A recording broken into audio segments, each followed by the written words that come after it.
Mami, nimefurahi sana. Yeah. I'm very grateful to visit you at your farm here in Ziu village, Makueni. And we've just checked your project. I can see you're doing a free range. And this is a very, very good project you're doing. Of the many farmers I've visited, actually, it's only you who is doing free range. And that is very good of you. So today, I'm here to advise you on your project, on how you can improve it, and also advise you, AfriChick subscribers and viewers, on how you can start a successful free-range poultry farm. Yes. When you start a successful poultry free-range, you need to have enough land. Like I can see, Madam Esther has this piece of land. She's doing the free-range on at least, I think it is a quarter an acre. Let's just give it an average of a quarter an acre. So when you get the land, then you can fence it. You can secure the land like she has done. You can see she's done a very nice fence around, and also she's done a shade, which is also good. The only thing now you also need to do, both my subscriber and Madam Esther, biosecurity is very important. You see, when you've come to your farm, entered the area for the chicken, there's a gate, correct, but there's no place someone can disinfect the feet and the legs. It is very important you don't ignore these small things, because at the end of the day, a disease will come by feet or by hand, and it will kill all of your chicken. I'm happy with what you've done. Also, I want to advise you on this structure, on the drainage.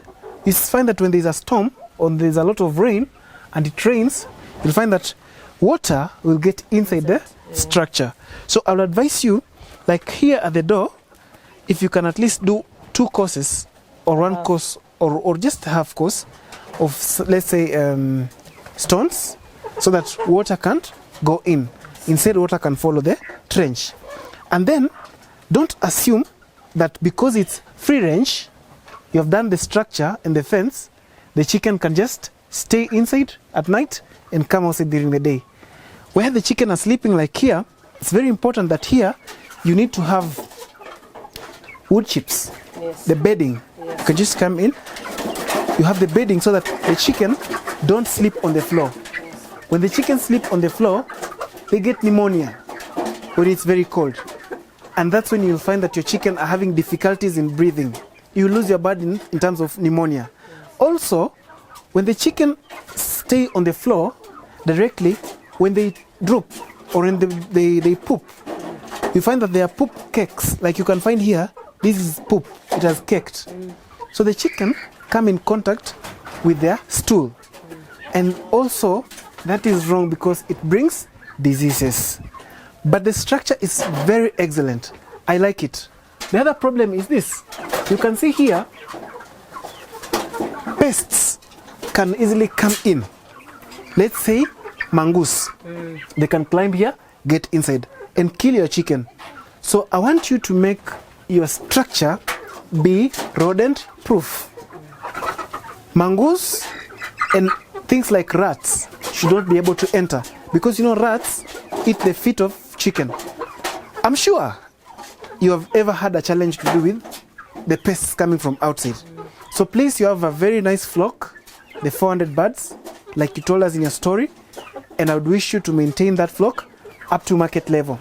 So for you who wants to start a free range farm, when you design a structure, you will design your structure maintaining the universal standards.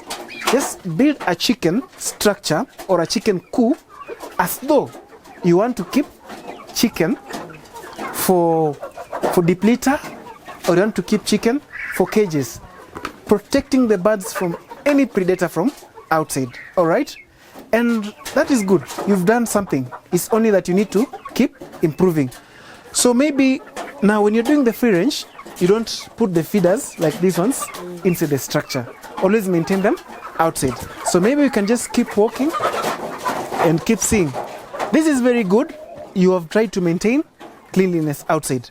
So for you who is viewing us and who wants to start a free range farm, just like Esther has done, you give the birds enough playground like she has done outside here. But then because it's a playground, it does not prohibit you from cleaning. Hygiene is very important, both inside the structure and outside the structure. You know, some of these things look so small, but their repercussions or their implications are very big. And the only thing we fight in terms of poultry production is disease, and we fight predators. Because once a disease comes, we spend money trying to treat. For example, you're not an expert in poultry. You have to keep trying. By trying, you're losing more money. And then again, you have to look for somebody to come and treat your birds. You will pay more money. In that course, they are dying. So that is not very good. Well, another thing is you need to have enough shade. And I'm happy. If you can see, she has enough shade for her chicken, which is good. The chicken can play around and rest in the shade. The other thing I want you to introduce, Madam Esther, is something called a router, where the chicken can perch. Just build something like a ladder. Thereby, when the chicken have eaten and they have taken the water, they can always rest there. All right?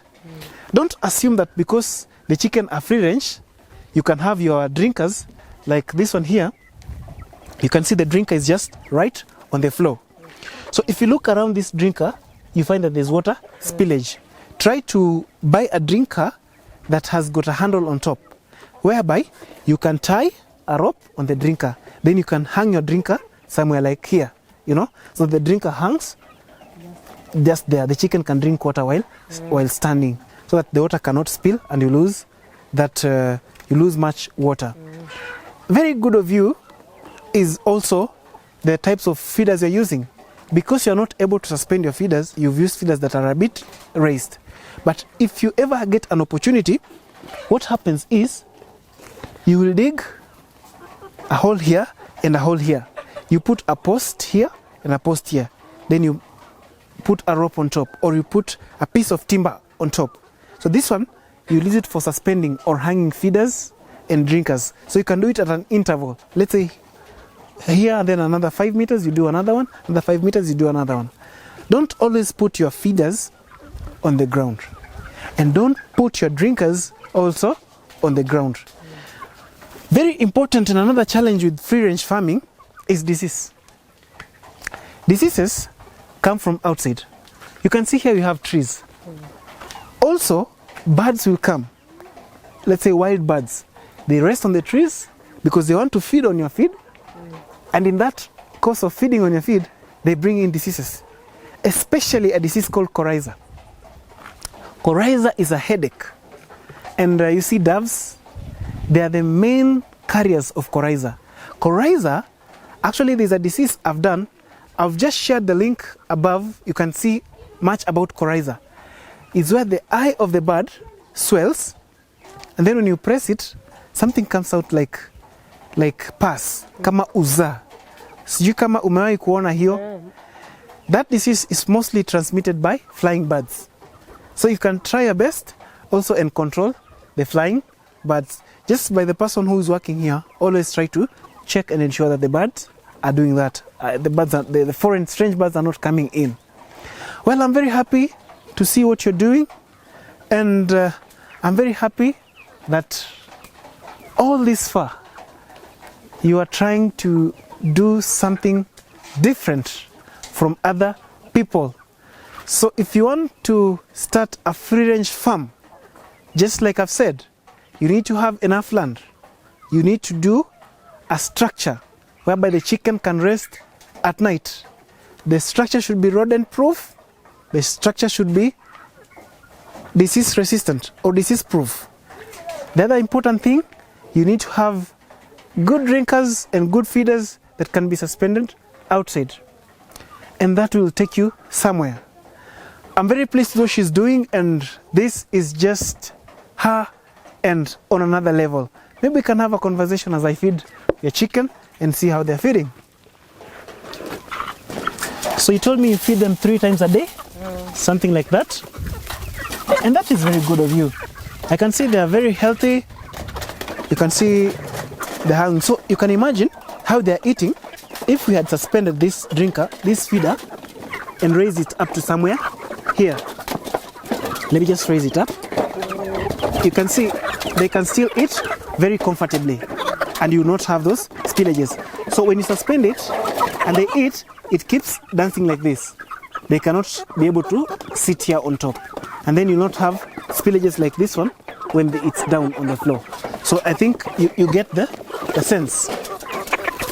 So the other thing I'd like to advise you is try also to formulate your own feeds. Don't only buy feeds from the shops. It becomes so expensive. If you are able to formulate your own feeds, you can be able to save by 27% just on feed alone. So if you can save 27% on feed alone, how much are you increasing on your profit? All right? I know, as a matter of fact, the demand for free-range chicken is the highest compared to any other chicken. Free-range chicken is tasty. Well, we cannot say it has got much flesh, but it's tasty, it's natural. So keep it up. I hope to come back, like you've just said, and find you keeping the 900. Remember to subscribe to our YouTube channel and always watch educative videos. You'll always learn much more. Even talking about the diseases that you said, you'll check on our YouTube channel, you'll see what you're doing, and you can learn and improve your skill each and every other day. In case of a challenge, always give us a call. We'll leave you our number and our email. We'll always try to come and help you out. Thank you so much, Esther, for hosting us, and we wish you the very best. To our esteemed viewers, we go full-scale agribusiness. We introduce you to our other new channel, AgriFarm. Click on the link below, it will take you to the other channel. In this channel, we shall be uploading also daily by meeting other farmers in the dairy sector, in the pig sector, sheep and goat sector, and other crop farmers and everything. Anything you want to learn agribusiness, how to invest a coin in agriculture and get it back, we shall serve you. We shall bring you success stories. We shall bring you experts on board who will guide you where you can put your shilling and how you can keep improving your skill. What else are you waiting to do? Subscribe to the channel.